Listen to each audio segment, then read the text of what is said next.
ಗುರುರ್ಬ್ರಹ್ಮ ಗುರುರ್ವಿಷ್ಣು ಗುರುರ್ದೇವೋ ಮಹೇಶ್ವರಃ ಗುರು ಸಾಕ್ಷಾತ್ ಪರಬ್ರಹ್ಮ ತಸ್ಮೈ ಶ್ರೀ ಗುರವೇ ನಮಃ.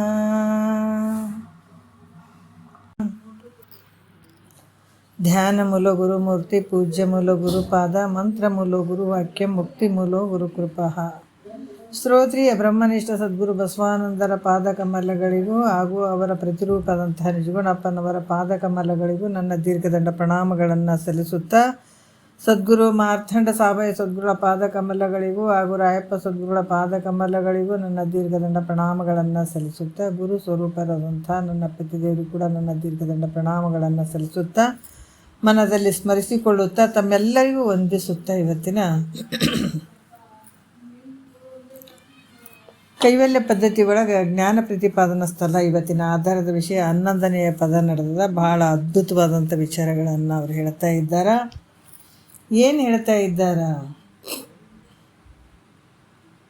ಶಿಷ್ಯನಿಗೆ ಪ್ರಶ್ನೆ ಬಂತು, ಸ್ವಗತಾದಿ ಭೇದವಿಲ್ಲದ ಶಂಭುವೇ ನೀನಂತ ಹೇಳಿದ್ರಿ ಗುರುಗಳೇ. ನನಗೆ ಪ್ರಶ್ನೆ ಅರ್ಥ ಮಾಡ್ಕೋಬೇಕು. ಏನು ಹೇಳಿದಾರ? ಸ್ವಗತಾದಿ, ಸ್ವಗತ ಸಜಾತಿ ವಿಜಾತಿ, ಈ ಭೇದವಿಲ್ಲದ ಶಂಭುವೇ ನೀನಂತ ಹೇಳಿದ್ರಪ್ಪ ನಂಗೆ. ಆದರೆ ನಾನು ಆ ಸದ್ರೂಪು ಶಂಭು ಆಗಂಗಿಲ್ಲ. ಯಾಕೆ ಆಗಂಗಿಲ್ಲ ಅಂದ್ರೆ, ಶಂಭುಲಿಂಗ ಹೆಂಗದನ 3 ಕಾಲದಲ್ಲಿ ಇದ್ದತದನತ, ಹೌದಲ್ಲ? ಆದ್ರೆ ನಾನು ಹಂಗಿಲ್ಲ. ಈಗ ಭೂತ ಕಾಲದಾಗೂ ಇಲ್ಲ, ಮುಂದೆ ಭವಿಷ್ಯತ್ ಕಾಲದಾಗೂ ಇಲ್ಲ.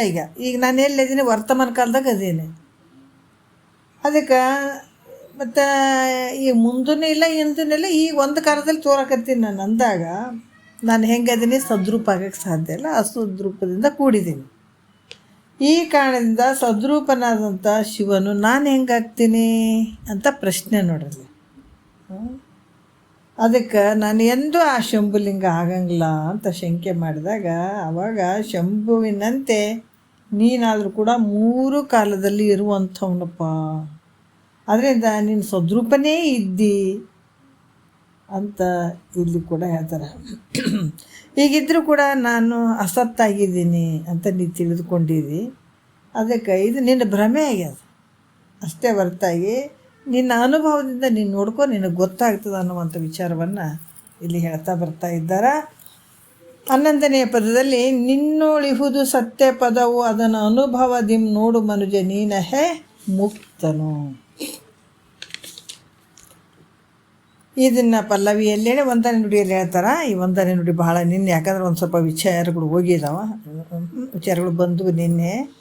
ಇವತ್ತು 1ನೆಯ ನುಡಿಯಲ್ಲಿ ಹೇಳ್ತಾರೇನು? ಮೊದಲ ಜನ್ಮದ ದೇಹ, ಈ ದೇಹವಿನ್ನು ಮುಂದೊದಗುವ ದೇಹವೇ ಬೇರೆ ಬೇರೆ. ಪುದಿದು ನೀನೋರ್ವನವರೊಳಗಲ್ಲದೆ ಕರ್ಮದುದಯದಿಂ ದೇಹಿಯಾಗಿಹುದರಿಂದ. ಎಷ್ಟು ಅದ್ಭುತವಾಗಿ ಹೇಳ್ತಾರೆ ನೋಡ್ರಿ. ಅದಕ್ಕೆ ಇಲ್ಲಿ ಕೂಡ ಹೇಳ್ತಾರೆ, ಸತ್ಯ ಪದವು ಅಂದರೆ ಸದ್ರೂಪವಾಗಿರುವಂಥದ್ದು. ನಿನ್ನೋಳು, ನಿನ್ನಲ್ಲಿ ಆದರೂ ಕೂಡ ಇರುವಂಥದ್ದು ಐತಪ್ಪ. ಸ್ವಗತಾದಿ ಭೇದರಹಿತವಾದಂಥ ಸದ್ರೂಪನು ಹೆಂಗೆ? ಅಂಥ ಸದ್ರೂಪನು ಶಂಭುಲಿಂಗ ಇರುವಂತೆ ನೀನು ಇದೆ. ಈ ಸ್ವಗತ ಸಜಾತಿ ವಿಜಾತಿ ಭೇದರಹಿತವಾದಂಥ ಸದ್ರೂಪನು ಶಂಭುಲಿಂಗ ಹೆಂಗದನ, ಅದ್ರಾಗ ನೀನು ಕೂಡ ಇದ್ದೀಯ. ನೀನೇನು ಮಾಡಿದೀಗ? ದುಷ್ಟ ಸಂಘ ಮಾಡಿದೆಪ್ಪ. ದುಷ್ಟ ಸಂಘ ಮಾಡಿ ನಾನು ನಾಶ ಆಗ್ತೀನಿ ಅಂತ ಕುಂತಿದ್ದೀನಿ ಅಲ್ಲ? ದುಷ್ಟ ಸಂಘ ಮಾಡಿ ಹೆಂಗೆ ಕುಂತಿದ್ದೀನಿ ಅಂತಂದ್ರೆ, ನಾನು ನಾಶ ಆಗ್ತೀನಿ ಅಂತ ಕುಂತಿದ್ದೆ. ಅದಕ್ಕೆ ಈ ನಾಶ ಆಗುವಂಥ ದುಷ್ಟ ಯಾವುದಪ್ಪ ಅಂತಂದ್ರೆ ಈ ಶರೀರ ಒಂದಲ್ಲದೆ ಒಂದು ಸಲ ನಾಶ ಆಗಿ ಹೋಗುವಂಥದ್ದು.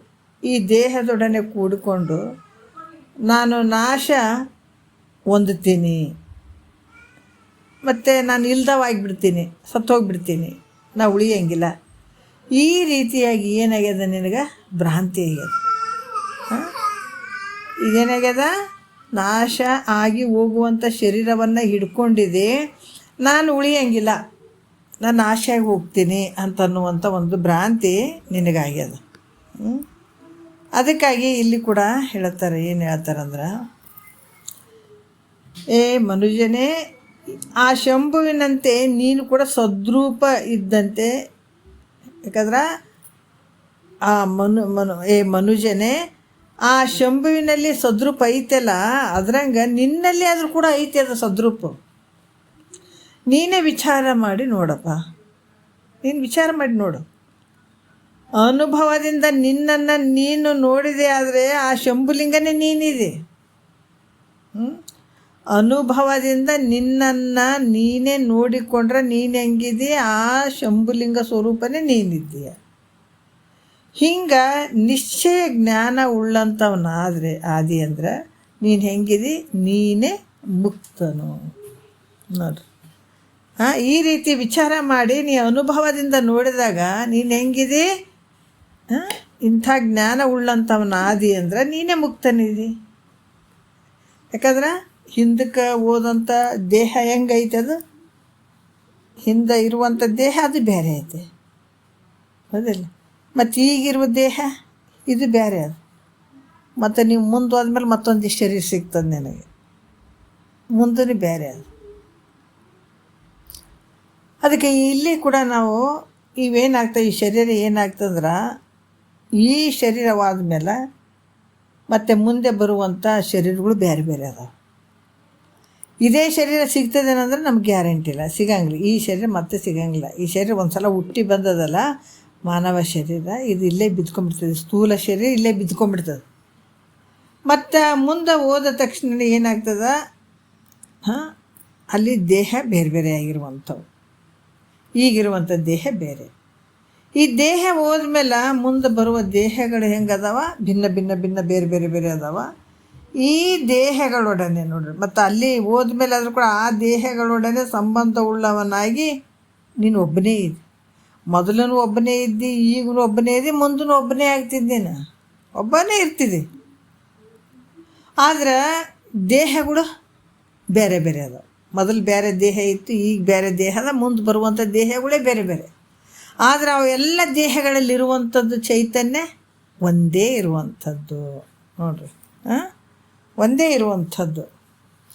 ಈ ದೇಹಗಳೊಡನೆ ಸಂಬಂಧ ಉಳ್ಳವನಾಗಿ ನೀನು ಒಬ್ಬನೇ ಇರುವಂಥದ್ದು. ಮೊದಲ ಜನ್ಮದ ದೇಹ, ಈ ದೇಹವಿನ್ನು ಮುಂದೊದಗುವ ದೇಹವೇ ಬೇರೆ ಬೇರೆ. ಕುದಿದು ನೀನು ಓರ್ವನವರೊಳಗಲ್ಲದೆ ಕರ್ಮದುದಯದಿಂದ ದೇಹಿಯಾಗಿ ಹೋದರಿಂದ. ಮೊದಲ ಶರೀರಗಳು ಬಂದು ಅದು ಈಗ ತೋರ್ದಂಗೆ ಆಗತ್ತದ, ಮತ್ತು ಮುಂದೆ ಬರೋ ಶರೀರನೂ ಬರ್ತಾವೆ. ಆದರೆ ಯಾವಾಗಲೂ ಇರ್ತದೇನಂದ್ರೆ ನಾಶಿಯಾಗಿ ಹೋಗುವಂಥದ್ದು, ಅದು ಅನಿತ್ಯದಿಂದ ಕೂಡಿದಂಥದ್ದು. ಅದಕ್ಕೆ ಒಳಗಡೆ ಇರುವಂಥದ್ದು ನೋಡ್ರಿ, ನಾವು ಹುಟ್ಟಿನಿಂದ ಸಾಯುವವರೆಗೂ ಬಟ್ಟೆಗಳು ಎಷ್ಟು ಚೇಂಜ್ ಮಾಡ್ತೀವಿ, ಆದರೆ ನಾವು ಚೇಂಜ್ ಆಗಿವಿ. ಒಳಗಡೆ ಇದ್ದಂಥ ಚೈತನ್ಯ ಚೇಂಜ್ ಆಗಿದ್ದೇನೆ ಇಲ್ಲ. ಹುಟ್ಟಿನಿಂದ ಸಾಯೋವರೆಗೂ ಇದೇ ಚೈತನ್ಯನೇ ಐತೆ, ಬಟ್ಟೆಗಳು ಮಾತ್ರ ಬದಲಾವಣೆ ಮಾಡಿವಲ್ಲ. ಅದೇ ರೀತಿ ಕೂಡ ಶರೀರಗಳು ಅನೇಕ ರೀತಿಯಿಂದ ಬೇರೆ ಭಿನ್ನ ಭಿನ್ನ ಭಿನ್ನ ಆಗಿದಾವೆ, ಸಿಕ್ಕವು ನಮಗೆ. ಅದಕ್ಕೆ ನೀನು ಹೆಂಗಿದೆ, ದೇಹಕ್ಕೆ ಬೇರೆಯಾಗಿದ್ದು ನೀ ದೇಹಕ್ಕೆ ಬೇರೆಯೇ ಇದೆ. ನೀ ಹೆಂಗಿದೆಪ್ಪ ಅಂದ್ರೆ ದೇಹಕ್ಕೆ ಬೇರೆಯೇ ಇದೆ. ಮತ್ತು ದೇಹ ಉಳ್ಳವನಾಗಿ ತೋರ್ತಿದೆ ಅಂತಂದ್ರೆ ಯಾವುದರಿಂದ ತೋರ್ತಿದ್ದಿ? ದೇಹಕ್ಕೆ ಭಿನ್ನವಾಗಿರುವಂಥವು ನೀನು. ಆದರೆ ಈ ದೇಹಕ್ಕೆ ದೇಹದ ಒಳಗೆ ದೇಹ ಉಳ್ಳವನಾಗಿ ತೋರ್ದಂಗೆ ಆಗಕತ್ತದ. ಯಾವುದರಿಂದ ತೋರ್ತಿದ್ದು? ಪಾಪ ಪುಣ್ಯಗಳ ಕರ್ಮ ಫಲದಿಂದ ಈ ಶರೀರ ಏನದ, ಈ ಆತ್ಮ ಚೈತನ್ಯ ಶರೀರ ಉಳ್ಳವನಾಗಿ ತೋರ್ತದೆ. ವಿಚಾರ ಮಾಡಿದರೆ ಶರೀರ ನೀನೇನಂದ್ರೆ ಅಲ್ಲ. ಇವತ್ತಿದು ತೋರ್ದಂಗೆ ಆಗ್ತದಲ್ರಿ ಅಂದರೆ ಯಾಕೆ ತೋರ್ತಂದ್ರೆ ಪಾಪ ಪುಣ್ಯ ಮಾಡಿದಂಥ ಒಂದು ಕರ್ಮಗಳು, ಈ ಕರ್ಮಗಳಿಗೆ ಅನುಸಾರವಾಗಿ ಈ ಶರೀರದ ಒಂದು ಈ ತೋರ್ತದೆ ಶರೀರ. ಪಾಪ ಪುಣ್ಯಗಳ ಕರ್ಮಗಳ ರೂಪಾಗಿ ಶರೀರ ತೋರುವಂಥದ್ದು. ಮತ್ತು ಈ ಒಂದು ದೇಹದೊಳಗೆ ಒಂದು ಇಲ್ಲದರಿಂದ ಇದು ಹೆಂಗದ, ಅಸತ್ತಾಗಿದೆ. ಒಂದರೊಳಗೆ ಒಂದಿಲ್ಲ, ಇದು ಅಸತ್ತಾಗಿರುವಂಥದ್ದು. ಎಲ್ಲ ದೇಹಗಳಲ್ಲಿಯೂ ನೀನಿರ್ತ ನೋಡು. ಪ್ರತಿಯೊಂದು ಈಗ ಉದ್ಬೀಜ, ಸ್ವೇದಜ, ಅಂಡಜ, ಜರಾಯುಜ ಪ್ರತಿಯೊಂದು ಜೀವಿಗಳಲ್ಲಿ ಏನಾದಲ್ಲ ಎಲ್ಲ ಅಂತರಂಗದಲ್ಲಿ ಎಲ್ಲ ಕಡೆ ಇರುವಂಥ ಆತ್ಮ ಪರಮಾತ್ಮ ಒಬ್ಬನೇ ಅದಾನ. ಅದಕ್ಕೆ ಎಲ್ಲ ದೇಹಗಳಲ್ಲಿರುವುದರಿಂದ ಹೆಂಗಿದೆ, ಸದ್ರೂಪನಾಗಿರುವಂಥವನಿದೆ. ಅದರಿಂದ ನಾನು ಇಲ್ಲದವನಲ್ಲ, ಇದ್ದವನೇ ಅಂತ ತಿಳಿ. ನಾ ಇರಂಗಿಲ್ಲಪ್ಪ ಸತ್ತೋಗ್ತೀನಿ ಅಂತ ಹಂಗೆ ಅಂದ್ಕೊಳ್ಬೇಡ. ನಾ ಯಾವಾಗಲೂ ಇದ್ದವನಂತಲೇ ತಿಳ್ಕೊ ನೀನು. ಅಂದ್ರೆ ಎಲ್ಲ ಕಡೆ ಇರುವಂಥವನು, ಯಾವಾಗಲೂ ಇರುವಂಥವನು, ರೂಪವಾಗಿರುವಂಥವನು ಅಂತ ತಿಳ್ಕೊ, ನಿಶ್ಚಯ ಮಾಡು. ತೋರಿ ಅಡಗುವ ಅಸತ್ ದೇಹದ ಅಭ್ಯಾಸದಿಂದ. ನೋಡ್ರಿ, ತೋರಿ ಅಡಗುವ ಯಾವುದು ತೋರಿ ಅಡಗ್ತದ? ಶರೀರ. ಇದು ಹೆಂಗದ? ಅಸತ್. ಅದಕ್ಕೆ ಇಂಥ ಒಂದು ಅಸತ್ವಾದಂಥ ಶರೀರವೇ ನಾನು ಅಂತ ತಿಳ್ಕೊಂಡು ಈ ಶರೀರ ಒದಗಳನ್ನೇ ನಾವು ಹೋಗ್ತೀನಿ, ನಾನು ನಾಶ ಆಗ್ತೀನಿ ಅಂತ ಈ ಶರೀರದ ಜೊತೆ ತಾಧ್ಯಾತ್ಮ ಭಾವ ಹೊಂದಿ ನೀ ಹತ್ಕೊಂತ ಕುಂತಿದ್ಯಪ್ಪ. ಆದರೆ ಶರೀರಕ್ಕೆ ಭಿನ್ನವಾಗಿರುವಂಥ ಅರಿವಿನ ಸ್ವರೂಪ ನೀನಿದ್ದೀಯ. ಅದಕ್ಕೆ ಇಂಥ ಒಂದು ಭ್ರಾಂತಿಯಿಂದ ನೀ ಪಾರಾಗಬೇಕಾದ್ರೆ ಇಂಥ ಒಂದು ವಿಚಾರಗಳನ್ನು ಗುರು ಮುಖಾಂತರ ತಿಳ್ಕೊಂಡು ಆ ಸತ್ತು ಚಿತ್ತು ನಿತ್ಯ ಆನಂದ ಪರಿಪೂರ್ಣವಾದಂಥ ಬ್ರಹ್ಮ ಸ್ವರೂಪನೇ ನಾನಿದ್ದೀನಿ ಅಂತ ನಿಶ್ಚಯ ಮಾಡಪ್ಪ ಅಂತ ಹೇಳ್ತಾರೆ ಅವರು. ಮತ್ತು ದೇಹವು ಹುಟ್ಟಿದಾಗ ನಾನು ಹುಟ್ಟಿದೆ, ದೇಹ ಇರುವ ತನಕ ನಾನು ಇದ್ದು, ದೇಹ ಯಾವಾಗ ಹೋಯ್ತು ಅಂದಾಗ ನಾನು ಹೋದೆ. ಅದರಿಂದ ನಾನು ಹೆಂಗದೀನಿ? ಸದ್ರೂಪ ಅಲ್ಲ, ಅಸದ್ರೂಪವಾಗಿ ಇರುವಂಥವನು. ಸದ್ರೂಪ ಅಲ್ಲ ಗುರುಗಳೇ ನಾನು. ನೋಡ್ರಿ, ಪ್ರಶ್ನೆ ಬಂದರೆ ಶಂಕ. ಈ ದೇಹ ಹುಟ್ಟಿದಾಗ ನಾನು ಹುಟ್ಟೀನಿ ಅಂತ ಹೇಳ್ತೀನಿ, ನಾಶ ಆದಮೇಲೆ ನಾನು ಸತ್ತು ಹೋದೆ ಅಂತ ಹೇಳ್ತೀನಿ. ಮತ್ತು ದೇಹ ಇರುವ ತನಕ ನಾನು ಅಂತ ಇದ್ದು, ದೇಹ ನಾಶ ಆಯ್ತು ಅಂದಾಗ ನಾನು ನಾಶ ಆದೆ. ದೇಹ ಇರೋ ತನಕ ನಾನು ಇರ್ತೀನಿ, ದೇಹ ನಾಶ ಆಯ್ತಂದ್ರೆ ಮತ್ತು ನಾನು ನಾಶ ಆಗ್ತೀನಿ. ಅದರಿಂದ ನಾನು ಹೆಂಗದೀನಿ? ಅಸದ್ರೂಪವಾಗಿದ್ದೀನಿ, ಸದ್ರೂಪವಾಗಿಲ್ಲ. ಇಲ್ಲಿ ನಾನು ಹೆಂಗದೀನಿ? ಅಸದ್ರೂಪವಾಗಿದ್ದೀನಿ, ಸದ್ರೂಪನಲ್ಲ ನಾನು ಅಂತ ಶಂಕೆ ಬಂದ್ರೆ ಅವ್ರು ಹೇಳ್ತಾರೆ ಸಮಾಧಾನ. ದೇಹ ಹುಟ್ಟಿದಾಗ ತಾನು ಹುಟ್ಟಿ ದೇಹ ನಾಶ ಆಯಿತು ಅಂದಾಗ ತಾನು ನಾಶ ಆಗ್ತೀನಿ ಅಂತ ಹೇಳಿದ್ರೆ ಆತ್ಮನಿಗೂ ಉತ್ಪತ್ತಿ ನಾಶಗಳನ್ನು ಹೇಳ್ಬೇಕಾಗ್ತದೆ ನೋಡ್ರಿ. ಯಾಕಂದ್ರೆ ದೇಹ ಹುಟ್ಟಿದಾಗ ನಾನು ಹುಟ್ಟಿದೆ, ದೇಹ ಹೋಯ್ತಂದಾಗ ನಾನು ನಾಶ ಆದೆ ಅಂತ ನೀನು ಹೇಳ್ಬೇಕಾದ್ರೆ ಆತ್ಮನು ಹುಟ್ಟ್ಯಾನ, ಆತ್ಮನು ನಾಶ ಆಗ್ತಾನ ಅಂತ ಹೇಳ್ಬೇಕಾಗ್ತದೆ. ನಿನ್ನ ಮಾತು ತೊಗೊಂಡಿವಿ ಅಂದರೆ ನಾವು ಮಹಾತ್ಮರು ಹೇಳ್ತಾರೆ ನೋಡ್ರಿ, ಆ ಶಿಷ್ಯನ ಮಾತು ಕೇಳಿಬಿಟ್ಟು ನೋಡಪ್ಪ ಶರೀರ ಹೋಗ್ಯದ, ನಾನು ಹೋಗೀನಿ, ಶರೀರ ಬಂತು ಹುಟ್ಟ್ಯದಂದಾಗ ನಾನು ಹುಟ್ಟಿನಂತ ನೀ ಆ ಥರ ಭಾವ ಮಾಡಿದಂದ್ರೆ ಆತ್ಮ ಏನಾಗ್ಯದ? ಅದು ಹುಟ್ಟ್ಯದ, ಅದು ನಾಶ ಆಗ್ತಂತ ಈ ಥರ ಬರ್ತದೆ ನೋಡು.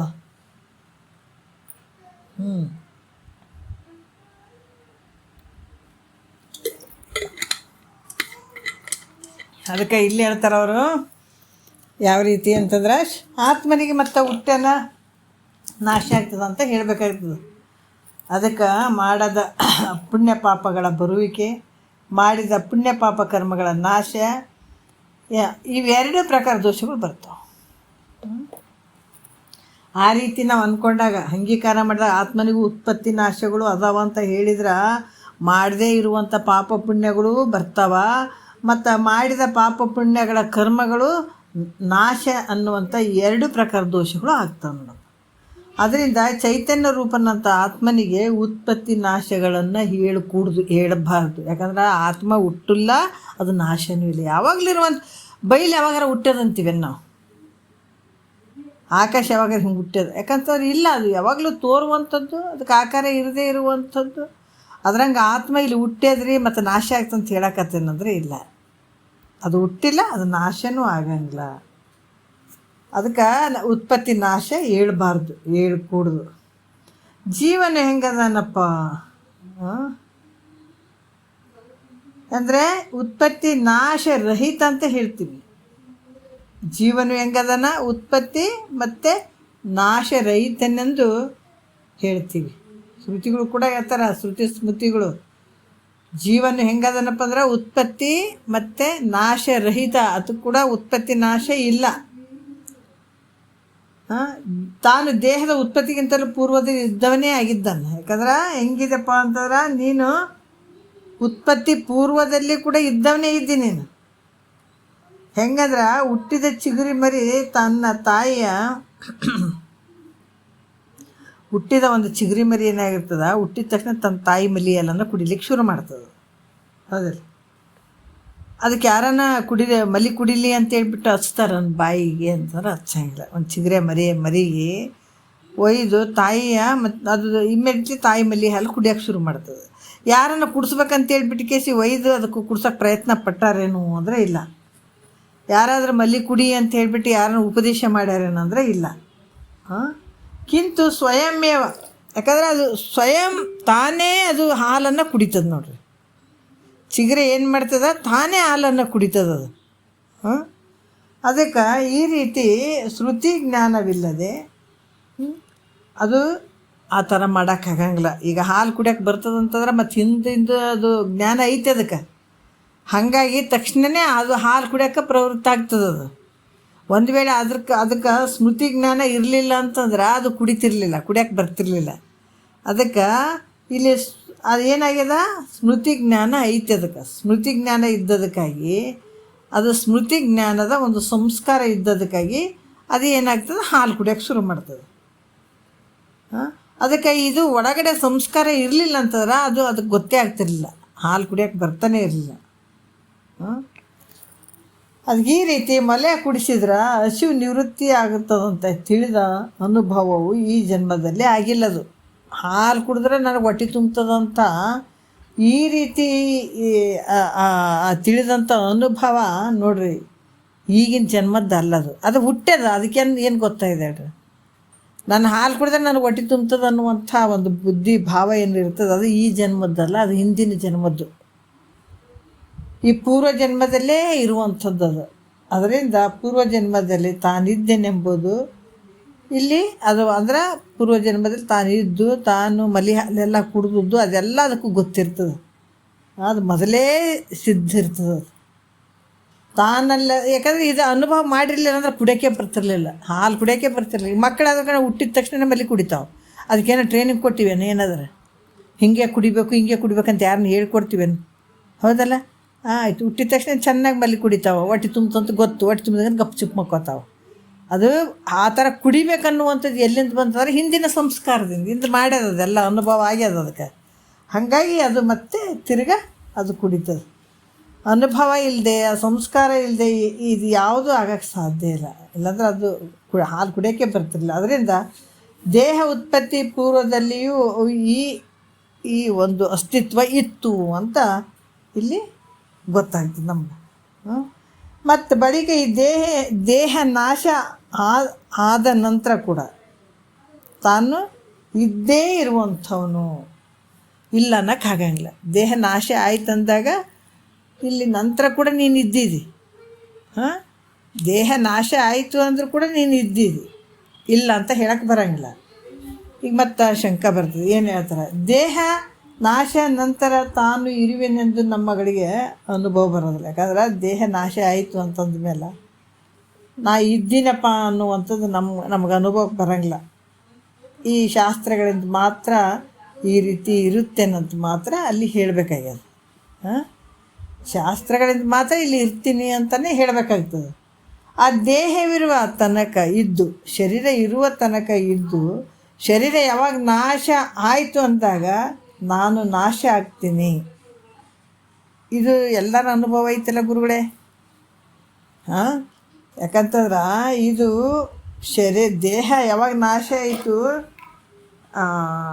ನಾನು ಇದ್ದೀನಿ, ನಾ ಇರ್ತೀನಿ, ದೇಹ ನಾಶ ಆದರೂ ಕೂಡ ನಾ ಇರ್ತೀನಿ ಅನ್ನುವಂಥ ಅನುಭವಕ್ಕೆ ನಮಗೆ ಬರೋಂಗಿಲ್ಲ. ಮತ್ತು ಶಾಸ್ತ್ರಗಳಿಂದ ಮಾತ್ರ ನಾನು ಯಾವಾಗಲೂ ಇರ್ತೀನಿ ಅಂತ ಮಾತ್ರ ತಿಳ್ಕೊಳಕ್ಕೆ ಸಾಧ್ಯ ಆಗ್ತದೆ. ದೇಹ ಇರುವ ತನಕ ನಾನು ಇರ್ತೀನಿ, ಹೌದಾ? ದೇಹ ಇರುವ ತನಕ ದೇಹ ಹೋದ ಮೇಲೆ ನಾನು ನಾಶ ಆಗಿಬಿಡ್ತೀನಿ. ಇದು ಎಲ್ರಿಗೂ ಅನುಭವ. ಅದು ಒಬ್ಬರಿಗೆಲ್ಲ ಶರೀರವಾದಗಳು ನಾನು ನಾಶ ಆಗಿಬಿಡ್ತೀನಿ ಅನ್ನುವಂಥದ್ದು ಎಲ್ಲರಿಗೂ ಅನುಭವ ಐತೆಲ್ಲ ಗುರುಗಳೇ ಅಂತ ಕೇಳಿದಾಗ ಇಲ್ಲಿ ಸಮಾಧಾನ ಆಗ್ತದೆ. ಹೇಳ್ತಾರೆ ಅವರು, ದೇಹವು ಬಿದ್ದು ಹೋದರೂ ತಾನು ಇದ್ದೇ ಇರುವನನ್ನುವಂಥದ್ದು ಶಾಸ್ತ್ರದ ಸಮ್ಮತ ಅಲ್ಲದೇ ನೋಡ್ರಿ ಲೋಕದ ಅನುಭವ ಕೂಡ ಐತಪ್ಪ. ನೋಡ್ರಿ ಎಷ್ಟು ಅದ್ಭುತವಾಗಿ ಹೇಳ್ತಾರೆ. ಶರೀರ ಬಿದ್ದು ಹೋದ್ರೂ ಕೂಡ ತಾನು ಇದ್ದೇ ಇರ್ತೀನಿ ಅನ್ನುವಂಥದ್ದು ಶಾಸ್ತ್ರದ ಒಂದು ಅನುಭವ ಅಲ್ಲ, ಶಾಸ್ತ್ರದ ಸಮ್ಮತ ಅಲ್ಲ ಇದು.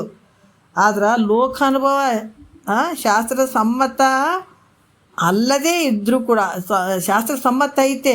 ಅದ್ರಾಗ ಹೇಳಿದ್ದಾರೆ ಯಾವ ರೀತಿ, ದೇಹ ಬಿದ್ದು ಹೋದರೂ ಕೂಡ ತಾನು ಇದ್ದೇ ಇರುವನಂತ ಶಾಸ್ತ್ರ ಸಮ್ಮತ ಅಲ್ಲದೆ ಲೋಕಾನುಭವ ಕೂಡ ಐತೆ ನೋಡ್ರಿ. ಯಾಕಂದ್ರೆ ದೇಹ ನಷ್ಟ ಆಯಿತು, ಅದು ಹೋಯ್ತಪ್ಪ ಅಂದಮೇಲೆ ಆವಾಗ ಪಿಶಾಚಿ ಜನ್ಮ ಬರ್ತದನ್ನುವಂಥದ್ದು ಎಲ್ಲ ಕಡೆ ಜಗತ್ತಿನಾಗ ಈ ಪ್ರಸಿದ್ಧ ಐತಿಲ್ಲ. ಯಾವುದೋ ಒಂದು ಜನ್ಮಗಳು ಬರ್ತಾವಂತನ್ನುವಂಥದ್ದು ಅಲ್ಲಿ ನಮಗೆಲ್ಲರಿಗೆ ಅನುಭವಕ್ಕೆ ಬರ್ತದೆ. ಪಿಶಾಚ ಜನ್ಮ ಬರುವಂಥದ್ದು ಲೋಕದಲ್ಲಿ ಪ್ರಸಿದ್ಧವಾಗಿ ಕಂಡು ಬರುವಂಥದ್ದು. ಯಾಕಂದ್ರೆ ದೇಹ ನಾಶದ ನಂತರ ಕೂಡ ಆತ್ಮನು ನಾಶ ಆದರೆ ದೇಹ ಏನಂದ್ರೆ ನಾಶ ಆಯಿತು, ಅವಾಗ ಕೂಡ ಆತ್ಮನು ನಾಶ ಆದ್ರೆ ಪಿಶಾಚಿ ಜನ್ಮವು ಬರಬಾರ್ದಾಗಿತ್ತು. ಆತ್ಮನೇ ನಾಶ ಆಗ್ಯದಂತಂದೆಲ್ಲ ಪಿಶಾಚಿ ಜನ್ಮ ಯಾಕೆ ಬರ್ತದೆ ಹೇಳ್ರಿ? ಅದಕ್ಕೆ ದೇಹ ನಾಶ ಆದರೂ ಕೂಡ ಆತ್ಮನು ನಾಶ ಆದ ಅಂತಂದ್ರೆ ಅಲ್ಲಿ ಪಿಶಾಚಿ ಜನ್ಮವು ಬರಬಾರ್ದಾಗಿತ್ತು. ಪಿಶಾಚಿ ಜನ್ಮ ಬಂದ ನಂತರ ಆ ಪಿಶಾಚಿ ಏನು ಮಾಡ್ತದಪ್ಪ ಅಂದ್ರೆ ಊರು ಜಾತಿ ಹಲವಾರು ರೀತಿಯಿಂದ ತಾನು ಬಂದಿರುವ ಕಾರಣವನ್ನು ಹೇಳುತ್ತದೆ. ಪಿಶಾಚಿ ಜನ್ಮ ಬಂದಾಗ, ದೆವ್ವ ಬಂದಾಗ ಅದು ಕೆಲವೊಂದು ವಿಚಾರಗಳನ್ನು ಹೇಳ್ತಾರೆ ನೋಡಿ. ಪಿಶಾಚಿ ಜನ್ಮ ಬಂತಂದಾಗ ತನ್ನ ಊರು, ತಾನು ಎಲ್ಲಿದ್ದು ಓದದ್ದು ಬಂದದ್ದು ಎಲ್ಲ ಕಾರಣವನ್ನು ಹೇಳುತ್ತದೆ. ತಾನು ಪೂರ್ವ ಜನ್ಮದಲ್ಲಿ ಯಾವ ಭಾಷೆಯಲ್ಲಿ ಮಾತಾಡ್ತಿತ್ತೋ ಅದೇ ಭಾಷೆಯಲ್ಲಿ ಈಗ ಕೂಡ ಮಾತಾಡ್ತದೆ. ನಾವು ನೋಡ್ತೀವಿ ಕೆಲವೊಂದೊಂದು ಕಡೆ ಯಾವಾಗ ಹಿಂದೆ ಅದು ಯಾವ ಭಾಷೆ ಮಾತಾಡಿತ್ತು ಅದೇ ಭಾಷೆಯಲ್ಲಿ ಈಗಲೂ ಕೂಡ ಅದು ಮಾತಾಡ್ತಿರ್ತದೆ ಪಿಶಾಚಿ ಜನ್ಮ ಬಂದಾಗ. ಅದಕ್ಕೆ ಇಂಥ ಈ ವಿಚಾರವನ್ನು ಇಲ್ಲಿ ತನ್ನ ಪೂರ್ವ ಚರಿತ್ರೆ ಕೂಡ ಹೇಳ್ತದೆ. ತನ್ನ ಭಾಷೆಯಲ್ಲಿ ನಾನು ಹಿಂಗಿದ್ದೆ ಹಂಗಿದ್ದೆ ಅಂತನ್ನುವಂಥ ವಿಚಾರವನ್ನು ಕೂಡ ಹೇಳ್ತದೆ. ಇದ್ರ ಮ್ಯಾಲಿಂದ ನೋಡಿದ್ರೆ ಈ ದೇಹ ನಾಶವಾದ ನಂತರ ಆತ್ಮ ನಾಶ ಆಗ್ತಾನೆಂಬುವಂಥದ್ದು ಸರಿಯಲ್ಲಪ್ಪ. ದೇಹ ಉತ್ಪತ್ತಿ ಪೂರ್ವದಲ್ಲಿ ಇದ್ದಂತೆ ನಾಶ ಆದ ನಂತರವೂ ಇದ್ದೇ ಇರ್ತದೆ ಯಾಕಂದ್ರೆ ಈ ದೇಹ ಉತ್ಪತ್ತಿ ಆಗೋದಕ್ಕಿಂತ ಮುಂಚೆ ಇತ್ತು ಆತ್ಮ. ಇದು ದೇಹ ನಾಶ ಆದಮೇಲೆ ಆದರೂ ಕೂಡ ಇದ್ದೇ ಇರುವಂಥದ್ದು. ಅದಕ್ಕೆ ಇಲ್ಲಿ ಕೂಡ ಈ ವೇಷಗಾರನು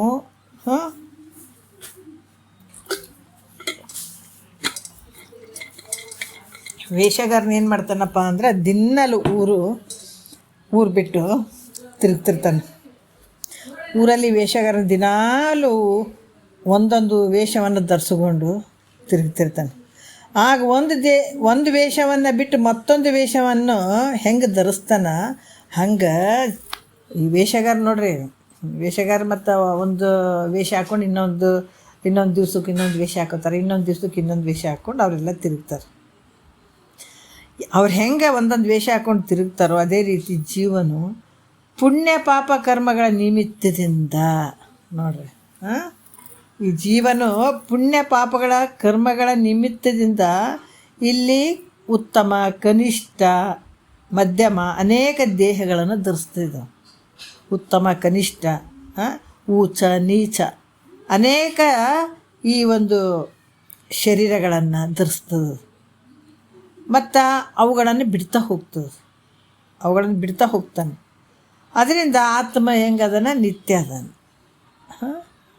ಯಾವ ರೀತಿ ಪಾಪ ಪುಣ್ಯಗಳ ಕರ್ಮದಿಂದನೇ ಈ ದೇಹ ಬರ್ತದೆ ಮತ್ತೆ ಹೋಗ್ತದೆ, ಮತ್ತೊಂದು ಜನ್ಮ ಬರ್ತದೆ, ಮತ್ತೊಂದು ದೇಹ ಬರ್ತದೆ. ಈ ರೀತಿ ಅವು ಹೆಂಗದಾವ ಅಂತಂದ್ರೆ ಈ ಶರೀರಗಳು ಅವುಗಳನ್ನು ಬಿಡ್ತಾ ಹೋಗ್ತದೆ. ಇದು ಜೀವಾತ್ಮ. ಅದರಿಂದ ನೀವು ಒಳಗಡೆ ಇರುವಂಥ ಆತ್ಮ ಹೆಂಗಿದೆ? ನಿತ್ಯ ಇದೆ. ಈಗ ನೋಡ್ರಿ ಬೈಲದ ಯಾವಾಗ ಹುಟ್ಟ್ಯದಂತ ನಮಗೆ ಗೊತ್ತದನ?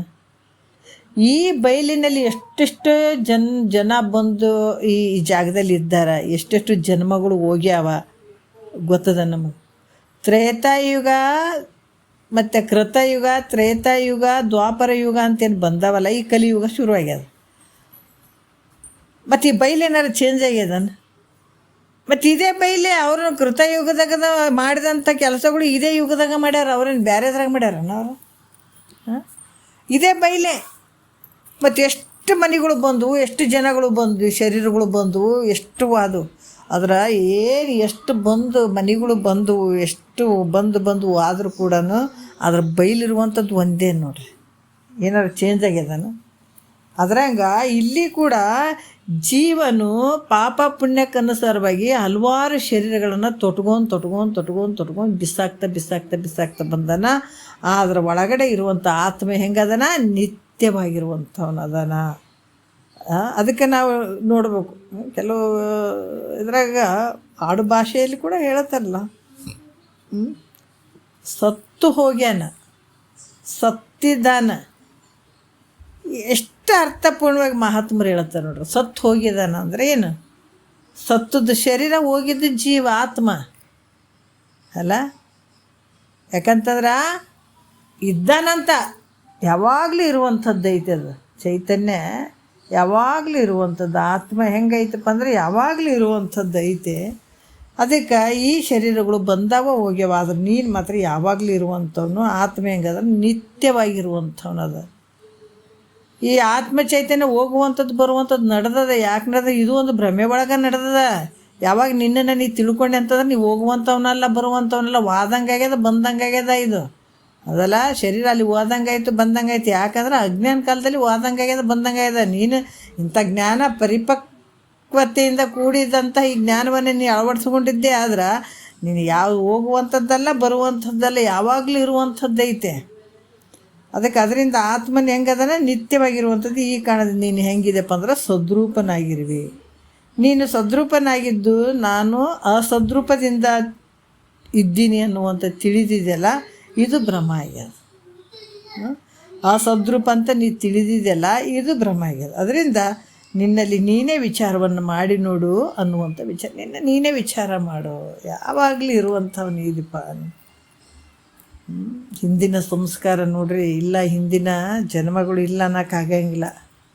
ಹಿಂದಿನ ಸಂಸ್ಕಾರ ಒಂದು ಸಣ್ಣ ಸಣ್ಣ ಮಕ್ಕಳಿರ್ತಾವ, ಎಲ್ಲ ವಿಷಯಗಳು ಒಂದು ಸಂಗೀತದಲ್ಲೇ ಆಗಿರ್ಬೋದು, ಒಂದು ಯಾವುದ್ಯಾವುದ್ರದಲ್ಲೇ ಇರ್ಬೋದು, ಭಾಳಷ್ಟು ಮುಂದೆ ಇರ್ತಾವ. ಯಾಕಂದ್ರೆ ಹಿಂದಿನ ಒಂದು ಸಂಸ್ಕಾರ ಅಲ್ಲಿ ಬೆಳೆದು ಬಂದಿರ್ತದೆ. ಅದಕ್ಕೆ ಇವತ್ತು ಅದಿಲ್ಲ ಹೆಂಗ್ರಿ ನಾವು ನಂಬೋದು? ಹಿಂದಿನ ಜನ್ಮಗಳು ಇಲ್ಲ ಅಂತಂದಾಗ ನಾವು ಪ್ರಾಕ್ಟಿಕಲ್. ಅದಕ್ಕೆ ಪರಮಾತ್ಮ ಈ ಮನುಷ್ಯರು ಭಾಳ ಚದಂಬ್ರಿ, ಏನಾರ ಒಂದು ತೊಗೊಂಡು ಕುಂದಿರ್ತಾರೆ. ಈ ಮನಸ್ಸು ಅನ್ನುವಂಥದ್ದು ಏನಾರ ತೊಗೊಂಡು ಕುಂದಿರ್ತದೆ ಅಂತಲೇ ಪ್ರಾಕ್ಟಿಕಲ್ಲಾಗಿ ಈ ಜಗತ್ತನ್ನು ಸೃಷ್ಟಿ ಮಾಡ್ದತ್ತ. ಮಾಡಿಬಿಟ್ಟು ಯಥಾ ಬ್ರಹ್ಮಾಂಡ ತಥಾ ಪಿಂಡಾಂಡ ನೋಡ್ರಿ. ಪಿಂಡಾಂಡದೊಳಗಡೆ ಇರುವಂಥ ಬ್ರಹ್ಮಾಂಡ, ಈ ಬ್ರಹ್ಮನನ್ನು ತಿಳ್ಕೊಬೇಕಾದ್ರೆ ನಾವು ಬ್ರಹ್ಮಾಂಡದಲ್ಲಿ ಕೂಡ ಒಳಗಡೆ ತಿಳ್ಕೊಂಡಂದ್ರೆ ಬ್ರಹ್ಮಾಂಡದಲ್ಲಿ ಕೂಡ ತಿಳ್ಕೊಳಕ್ಕೆ ಸಾಧ್ಯ ಅದ ಅನ್ನುವಂಥ ವಿಚಾರದಲ್ಲಿ ಹೇಳಿದೆ. ಹೆಂಗಪ್ಪ ಅಂತಂದ್ರೆ, ಈಗ ನಾವು ಮಲಗಿರ್ತೀವಿ, ಜಾಗ್ರ, ಸ್ವಪ್ನ, ಸುಸುಪ್ತಿ. ಜಾಗ್ರದಲ್ಲಿ ಇಷ್ಟೆಲ್ಲ ವ್ಯವಹಾರ ಮಾಡ್ತೀವಿ, ಹೌದಿಲ್ಲ? ಏನು ಮಾಡ್ತೀವಿ? ಉಣ್ತೀವಿ, ತಿಂತೀವಿ, ನೌಕರಿ ಮಾಡ್ತೀವಿ, ಹೆಂಡ್ತಿ ಮಕ್ಕಳು ಅಂತೀವಿ, ರೊಕ್ಕ ರೂಪಾಯಿ ಅಂತೀವಿ, ಆಲ್ಮರೆಯವ್ರು ರೊಕ್ಕ ಇಡ್ತೀವಿ. ಭಾಳಷ್ಟು ಜಾಗ್ರತೆಗೆ ಎಷ್ಟು ವ್ಯವಹಾರಗಳನ್ನು ಮಾಡ್ತೀವಿ.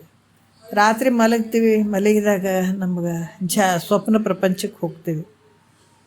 ಈ ಸ್ವಪ್ನ ಪ್ರಪಂಚಕ್ಕೆ ಹೋದಾಗ ಇಲ್ಲಿ ರೊಕ್ಕ ರೂಪಾಯಿ ಅದಾವನು? ಏನಾರು ಅದಾವನು? ಏನೂ ಇಲ್ಲ. ಯಾಕಿಲ್ಲ ಅಂತಂದ್ರೆ ಇವೆಲ್ಲ ಲಯ ಆಗಿದಾವೆ. ಎಲ್ಲಿ ಲಯ ಆಗಿದಾವ? ಇವು ಎಲ್ಲ ಮನಸ್ಸಿನಲ್ಲಿ. ಈ ಮನಸ್ಸೇನದ? ಎಲ್ಲಿ ಲಯ ಆಯಿತು? ಅಜ್ಞಾನದಲ್ಲಿ. ಮನ, ಬುದ್ಧಿ, ಚಿತ್ತ, ಅಹಂಕಾರಗಳು ಎಲ್ಲಿ ಲಯ ಅದು? ಇವೆಲ್ಲ ಲಯ ಆಗಿರುವಂಥದ್ದು ಅಜ್ಞಾನದಲ್ಲಿ ಲಯ ಆಗ್ಯದ. ಮತ್ತು ಕಾರಣ ಶರೀರ ಅಂದರೆ ಅಜ್ಞಾನ, ಅದು ಅಲ್ಲಿ ಎಲ್ಲ ಲಯ ಆಗಿರ್ತಾವೆ. ಆದರೆ ನೀನು ಮಾತ್ರ ಯಾವಾಗಲೂ ಇರ್ತಿದ್ದೆ, ಅದನ್ನು ಅರಿತಿರ್ತಿದೆ, ಹೌದಲ್ಲ? ಅಲ್ಲಿ ಬದುಕಿದಂಗೆ ಇರುತ್ತೆ, ಸತ್ತಂಗೆ ಇರ್ತ. ನೀನು ಅಲ್ಲಿ ಏನಾರು ಅರಿವಿರ್ತದ ಶರೀರದ? ಹೆಂಡತಿ ಮಕ್ಕಳದ ಅರಿವಿರ್ತದ? ನಾ ದೊಡ್ಡ ಆಫೀಸರ್ ಅದೀನಿ ಅಂತ ಅರಿವಿರ್ತದ? ನಾ ದೊಡ್ಡ ಪ್ರೈಮ್ ಮಿನಿಸ್ಟರ್ ಅದೀನಿ, ಮಿನಿಸ್ಟ್ರ್ ಅದೀನಿ, ರಾಷ್ಟ್ರಪತಿ ಅದೀನಿ ಅಂತ ಏನಾರು ಅರಿವಿರ್ತದನ? ದೊಡ್ಡ ರಾಜ ಅದೀನಿ ಅಂತ ಅರಿವಿರ್ತದನ? ಎಲ್ಲಿ? ಗಾಢವಾದ ನಿದ್ರೆಯಲ್ಲಿ. ಆದರೆ ನಿದ್ರೆಗೆ ಆಶ್ರಯವಾಗಿರುವಂಥ ನಿದ್ರೆಯನ್ನು ಅರಿಯುವಂತಹ ನೀನು ಇರೇ ಇರ್ತಿದ್ದಿಲ್ಲ ಅಂತಿಲ್ಲ. ಆದರೆ ಇವೆಲ್ಲ ವ್ಯವಹಾರ ಅದಾವೇನು? ಈ ಶರೀರ ಅದ, ಮನಸ್ಸದ, ಬುದ್ಧಿ ಅದ, ಚಿತ್ತು ಅದ, ಅಹಂಕಾರ ಅದ, ಏನೈತಿ ವ್ಯವಹಾರ ಏನೈತಿ ಅಲ್ಲಿ? ಏನಿಲ್ಲೇ ಇಲ್ಲಲ್ಲ. ಸತ್ತಂಗೆ ಬಿದ್ದಿದೆ. ಇದು ಸಣ್ಣದು. ಇಲ್ಲಿ ಸ್ವಲ್ಪ ಸಾವು ಅಂದ್ರೆ ಸ್ವಲ್ಪ ನಿದ್ದೆ. ಈ ಸಾವು ಅನ್ನೋದು ಸತ್ತು ಹೋಗುವಂಥದ್ದು ಭಯ ಪಡಬೇಕಾದಂಥದ್ದಲ್ಲ, ಅದು ದೊಡ್ಡ ನಿದ್ರೆ. ಅದು ಇದು ಸಣ್ಣ ನಿದ್ರೆ, ಅದು ದೊಡ್ಡ ನಿದ್ರೆ. ವ್ಯತ್ಯಾಸ ಇಷ್ಟೇ ಇರೋದು, ಇಷ್ಟೇ ತಿಳ್ಕೊಬೇಕು. ಸತ್ತಾನಂತ ಯಾರು ಹಿಂಗೆ ಏನು ದುಃಖ ಪಡುವಂಗಿಲ್ಲ, ಯಾಕಂದ್ರೆ ಸತ್ತ ಬಿಡ್ತಾನೆ. ಮತ್ತೆ ಈಗ ಮನೆಗಿದ್ದವ್ರು ಮುಂಜಾನೆ ಎದ್ದೇಳ್ತೀವಿಲ್ಲ, ಏನು ಆ ಕಡೆ ಹೋಗಿವೇನ? ಮುಂಜಾನೆ ಹೇಳ್ತೀವಲ್ಲ, ಅದ್ರಂಗೆ ಸತ್ತು ವ್ಯಕ್ತಿನೂ ಮತ್ತೆ ಹುಟ್ಟತಾನತ. ಹುಟ್ಟಿದವ ಸಾಯ್ತಾನ, ಸತ್ತವ ಮತ್ತೆ ಹುಟ್ಟತಾನ, ಎಲ್ಲಿಗೆ ಹೋಗಂಗ್ಲತ್ತ. ಮತ್ತು ರಾತ್ರಿ ಮಲಗಿದ ಮುಂಜಾನೆ ಎದ್ದುಗಳೇ ಮತ್ತು ಹಿಂದೆ ನಾವೇನೇನು ಮಾಡೀವಿ ಅದೆಲ್ಲ ಮುಂಜಾನೆ ಎದ್ದ ತಕ್ಷಣವೇ ನಮಗೆ ನೆನಪು ಬರೋಕ್ಕೆ ಶುರುವಾಗ್ತದೆ ನೋಡ್ರಿ. ಆವಾಗ ಏನಾಗ್ತದೆ, ದುಬು ದುಬು ದುಬು ಅಂತ ಹೇಳಿಬಿಟ್ಟು ಮನ, ಬುದ್ಧಿ, ಚಿತ್ತ, ಅಹಂಕಾರ ಎಲ್ಲ ಹೊರಗೆ ಬಂದುಬಿಡ್ತಾವೆ. ಹೊರಗೆ ಬಂದುಗಳೇ ಆವಾಗ ನಮಗೆ ಹಿಂದಿನ ಪಾಠ ಇದು ಹೇಳಿದ್ದೆ. ಹಿಂದೆ ನೋಡ್ರಿ 10ನೇ ಪಾಠ ಹೇಳಿದ್ದೆ, ಇವತ್ತು 11ನೇ ಪಾಠ ಅಂತ ನಾ ಹೇಳಕತ್ತೀನಿಲ್ಲ. ಯಾಕಂತಾರೆ ಗ್ಯಾಪ್ ಆಗಿತ್ತು. ನಡುವೇನಾಗಿತ್ತು, ನಿದ್ದೆ ಬಂದಿತ್ತು. ನಿದ್ದೆ ಅಂದರೆ ಒಂದು ಸಣ್ಣ ಸಾವು, ಅದು ಅಲ್ಲಿ ಏನಿಲ್ಲ. ಮತ್ತು ಸತ್ತು ಮುಂಜಾನೆ ಹುಟ್ಟಿದದಕ್ಕೆ ಏನಾಯಿತು, ನಿನ್ನಿದೆಲ್ಲ ನೆನಪು ಬಂದದ್ದು ನನಗೀಗ. ನಾ ಹೇಳಕತ್ತೀನಿ ಅಂದರೆ ಇದು ಸಂಸ್ಕಾರ, ಅದು ಎಲ್ಲೂ ಹೋಗಂಗಿಲ್ಲ. ಅದು ಮತ್ತು ಒಂದು ವೇಳೆ ಪುನರ್ಜನ್ಮ ಇಲ್ಲಪ್ಪ ನಮಗೆ, ಆ ಹಿಂದಿನ ಸಂಸ್ಕಾರ ಏನಿಲ್ಲ ಅಂತ ಅನ್ನೋದಾದ್ರೆ, ನಾ ಹಿಂದೆ ಪಾಠ ಮಾಡಿದ್ದು ನನಗೆ ಇವತ್ತು ನೆನಪಿರಬಾರ್ದಾಗಿತ್ತು. ಅದು ನಿನ್ನೆ ಏನೇನು ಮಾಡೀನಿ ಅದು ಯಾವುದು ನೆನಪಿರಬಾರ್ದಾಗಿತ್ತು ನನಗೆ. ಒಂದು ಕೊಯ್ದು ಒಂದು ಕಚ್ಚಿಬಿಡ್ತಿದ್ದೆ ನಾನು, ಹೌದಲ್ಲ? ಒಂದು ಕಚ್ತಿದ್ವಿ. ಇದಕ್ಕೆ ಯಾರು ನೆನಪಿರ್ಲಾರ್ದಂಗೆ ಇದ್ದುಬಿಟ್ರೆ ಹೆಂಗಾಗ್ತಿತ್ತು? ಅಲ್ಲೋಲ ಕಲ್ಲಲ್ಲ ಆಗ್ತಿತ್ತು ಜಗತ್ತು. ಮತ್ತು ಮೊನ್ನೆ ಮಾಡಿದ್ದು ಎಲ್ಲಟು ನೆನಪದು ನನಗೆ. ಈಗ ಮಧ್ಯೆ ಮಾತ್ರ ಎಲ್ಲ ಒಂದು ಗ್ಯಾಪ್ ಆಗಿತ್ತು, ಏನು ಇರಲಿಲ್ಲ. ಮನ, ಬುದ್ಧಿ, ಚಿತ್ತಾಂಕರಗಳು ಏನಿರಲಿಲ್ಲ. ಮುಂಜಾನೆ ರಾತ್ರಿ ಗಾಢವಾದ ನಿದ್ರೆ ಒಳಗೆ ಮಲಗಿದ್ದೆ. ಅದು ಒಂದು ಗಾಢವಾದ ನಿದ್ರೆ, ಅಲ್ಲಿ ಏನಿಲ್ಲ. ಅದು ಒಂದು ಸಣ್ಣ ಸಾವು. ಮತ್ತು ಮುಂಜಾನೆ ಎದ್ದುಗಾನೆ ಇವೆಲ್ಲ ಬಂದಾಗ ಹಿಂದಿದ್ದೆಲ್ಲ ನನಗೆ ನೆನಪಾದಂತಂದ್ರೆ ಇದು ಸಂಸ್ಕಾರ. ಹಾಗಾಗಿ ನಾವಿಲ್ಲಿ ಏನೇನು ತುಂಬ್ಕೊಂಡಿರ್ತೀವಿ, ತಲೆಯಾಗಿ ಏನೇನು ಮಾಡ್ತಿರ್ತೀವಿ, ಏನು ವ್ಯವಹಾರ ಮಾಡ್ತೀವಿ, ಇವು ಎಲ್ಲವೂ ನಮಗೆ ಸಂಸ್ಕಾರ ರೂಪದಲ್ಲಿರ್ತಾವ. ಈಗೇನು ನಾವು ಮಾಡ್ತೀವಿ, ಹಿಂದಿನ ಒಂದು ಸಂಸ್ಕಾರ ರೂಪದಿಂದ ನಮಗೆಲ್ಲ ಕ್ರಿಯೆಗಳು ಇಲ್ಲಿ ನಡೀತಾವ. ಮತ್ತು ಹೀಗೆ ಇಟ್ಕೊಂಡು ಮುಂದೆ ಕೂಡ ಹೋಗ್ತಾವೆ. ಇವೆಲ್ಲ ಸಂಸ್ಕಾರದಾಗ ಕಟ್ಟಿರುವಂಥವು ಅದಾವ ಇಲ್ಲಿ. ಇದಕ್ಕೆ ಸಂಸ್ಕಾರ. ಅದಕ್ಕೆ ಇಲ್ಲಿ ಕೂಡ ಏನು ಹೇಳ್ತಾರ, ನೀನು ಆವಾಗೂ ಇದೆ, ಜಾಗ್ರದಲ್ಲೂ ಇದೆ, ಸ್ವಪ್ನದಲ್ಲೂ ಇದೆ, ಸುಸುಪ್ತಿಯಲ್ಲೂ ಇದೆ, ಮತ್ತು ಹಿಂದಿನ ಜನ್ಮದಲ್ಲೂ ಇದೆ, ಈಗೂ ಇದೆ, ಮುಂದೂ ಇರ್ತಿದೆ ನೀನು. ಆದರೆ ಇಲ್ಲಿ ವ್ಯತ್ಯಾಸಗಳಾಗಿರುವಂಥವು ಯಾವಪ್ಪ ಅಂದರೆ ಇವು ಶರೀರಗಳು. ಇವೆಲ್ಲ ಶರೀರ ಹೆಂಗೈತಪ್ಪ ಅಂದರೆ ಇದು ನಾಶ ಆಗ್ತದೆ, ನಾಶ ಆಗಿ ಹೋಗುವಂಥದ್ದು. ಈ ಒಂದು ಪಾಪ ಪುಣ್ಯಗಳ ಕರ್ಮಗಳ ನಿಮಿತ್ತದಿಂದ ಇದು ಊಚ ನೀಚ ಅಂತ ಅನೇಕ ದೇಹಗಳನ್ನು ಧರಿಸ್ಕೊಂಡು ನೀ ಬಂದಿದೆಯಪ್ಪ. ಅದಕ್ಕೆ ಅವುಗಳನ್ನು ಬಿಡ್ತಾನೂ ಹೋಗ್ತಿದೆ. ಅದರಿಂದ ಆತ್ಮ ನೀನು ಹೆಂಗಿದೆ ಅಂದರೆ ಯಾವಾಗಲೂ ನಿತ್ಯವಾಗಿರುವಂಥವನಿದೆ. ಅದಕ್ಕೆ ನೀ ಸದ್ರೂಪನಾಗಿರುವಂಥವನಿದೆ, ಯಾವಾಗಲೂ ಇದೆ. ಇದನ್ನು ಗಟ್ಟಿ ಮಾಡ್ಕೊಂತ ಹೇಳ್ತಾರೆ. ಮತ್ತು ನಾವು ಸತ್ಯ ಇರುವಂಥ ವಸ್ತು ಅಷ್ಟು ಬೇಗ ನಮಗೆ ತಲೆಗೆ ಬಿಡೋಂಗಿಲ್ಲ, ಹೌದಲ್ಲ? ನೋಡ್ರಿ, ನಮ್ಗೆ ಯಾವುದು ಸ್ವಲ್ಪ ಕಷ್ಟದಿರ್ತದೆ ಅದೇ ಭಾಳ ಅಸತ್ಯವಾಗಿರುವಂಥದ್ದೇ ಸತ್ಯ ಅಂತ ನಂಬೀವಿ. ಸತ್ಯ ಇರುವಂಥದ್ದು ಅಸತ್ಯ ಅಂತ ತಿಳ್ಕೊಂಡಿವಿ, ಇದೇ ಅಜ್ಞಾನ. ದುಃಖಕ್ಕೆ ಸುಖ ಅಂದ್ಕೊಂಡಿವಿ, ಸುಖಕ್ಕೆ ದುಃಖ ಅಂದ್ಕೊಂಡಿವಿ. ನೋಡಪ್ಪ, ವಿಷಯಾದಿಗಳಲ್ಲಿ ಸುಖ ಇಲ್ಲ, ಅದರಿಂದ ಬೀಳಬೇಡ್ರಪ್ಪ ಅಂತ ಮಹಾತ್ಮರು ಹೇಳ್ತಾರೆ. ಅದೇ ಸುಖ ಅಂತ ಅದ್ರ ಬೆನ್ನು ಹತ್ತೀವಿ. ಅದನ್ನು ಯಾವಾಗ ಬಿಡ್ತೀರಪ್ಪ, ಅವಾಗ ಸುಖ ಐತೆ ಅಂತಂದಾಗ ನಾವು ಯಾವುದು ಅದನ್ನು ಬಿಡಲಾರ್ದ ಅದರಲ್ಲೇ ಸುಖ ಅಂತ ನಾವು ಓಡಾಡಕತ್ತೀವಿ. ಹಾಗಾಗಿ ದುಃಖ ಇರುವಂಥದ್ದಕ್ಕೆ ಇದು ಪರಮಾರ್ಥವನ್ನು ಕೇಳ್ರಪ್ಪ, ಆನಂದ ಐತೆ ಅಂದ್ರೆ ಇದು ದುಃಖ ಅನ್ಕೋತೀವಿ. ಯಾರು ದಿನ ಕುಂತು ಕೇಳಬೇಕ್ರಿ ಅಂತೀವಿ. ಕೇಳಿದರೆ ನಿಮ್ಗೆ ಆನಂದ ಆಗ್ತದೆ. ಎಂಥ ಆನಂದ? ಪರ್ಮನೆಂಟ್ ಆನಂದ ಇದು. ಟೆಂಪ್ರವರಿ ಟೆಂಪ್ರವರಿ ಯಾರನ್ನ ಇಷ್ಟಪಡ್ತಾರೆ ಜಗತ್ತಿನೊಳಗೆ? ಮಹಾತ್ಮರು ಹೇಳ್ತಾರೆ ನೋಡ್ರಪ್ಪ, ಇದನ್ನು ಸುಖನೇ ಹೇಳುವಂಥದ್ದು. ನೀವೇನು ಜಗತ್ತಿನೊಳಗೆ ವ್ಯವಹಾರ ಮಾಡ್ತೀವಿ, ಅದಕ್ಕಾಗಿ ಮಾಡಕತ್ತೀವಿ.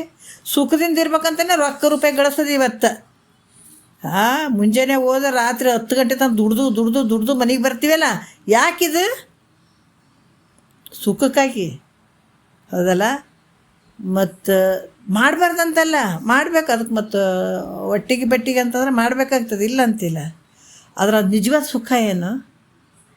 ಟೆಂಪ್ರವರಿ ಸುಖ ಅದು.